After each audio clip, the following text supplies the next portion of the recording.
ময়মনসিংহের ধোবাউড়া উপজেলার গিরিয়াবিল এলাকায় খাল খনন ও বেড়িবাঁধ নির্মাণের উদ্যোগের বিরুদ্ধে ক্ষতির আশঙ্কায় প্রতিবাদ জানিয়েছেন স্থানীয়রা। তাদের অভিযোগ, প্রকল্পটি বাস্তবায়িত হলে বিলের প্রায় 1000 একর জমিতে ধান উৎপাদন বন্ধ হয়ে যাবে এবং গুচ্ছগ্রাম সহ আশেপাশের কয়েকটি বাড়িঘর পানির নিচে তলিয়ে যাবে। জানা যায়, 7 নম্বর বাঘবেড় ও 3 নম্বর ধোবাউড়া ইউনিয়নের কয়েকটি এলাকা হয়ে বিলের দক্ষিণ থেকে উত্তর সীমানা পর্যন্ত এই প্রকল্পের কাজ করার পরিকল্পনা করা হয়েছে। স্থানীয়দের বাধা সত্ত্বেও কাজ শুরুর চেষ্টা চলছে বলে অভিযোগ রয়েছে। প্রকল্পের পরিচালক সাবেক চেয়ারম্যান ফরহাদ রব্বানী সুমন ও সুজন মিয়া।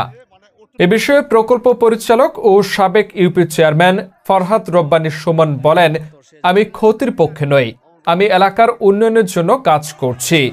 তবে ক্ষতির আশঙ্কায় এলাকাবাসী প্রকল্প বন্ধ ও প্রয়োজনীয় সমীক্ষার দাবি জানিয়েছেন। বেড়িবাঁধের বিপক্ষে বেড়িবাঁধ ওনারা কি বলছেন?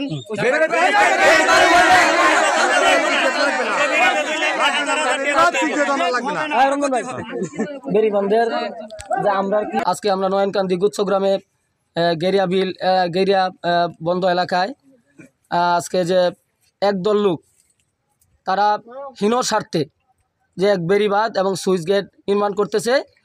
এই বেড়িবাঁধ এবং সুইচ আমাদের জন্য মরণবাদ। কি নাম আপনার? রমজান আলী। কি বেড়িবাঁধ নিয়ে কি আপনাদের বিষয়টা যদি ক্লিয়ার করতেন? বিষয়টা হলো এটা যদি ব্যারিকেড দেয়, ব্যারিকেড হয়, যদি সুইচ গেট হয় আর যদি খাল খনন হয়, আমাদের যে এলাকার গরিব গণি এলাকাতে একটু সহায় সম্পদ আছে, এরা ভাত পাইতো না। এরা রাবান বড় করে মাছের চাষ করবো, তারা প্রকল্প বলেছে মাছের চাষ করবো। এটা এটার জন্য পাবলিক কেঁপে গেছে, এটা কোন মার্ডার হয়ে যাবে। এটা উদ্যোগ কে নিয়েছে? এটা নিয়েছে সুমন চেয়ারম্যান আর সুজন না।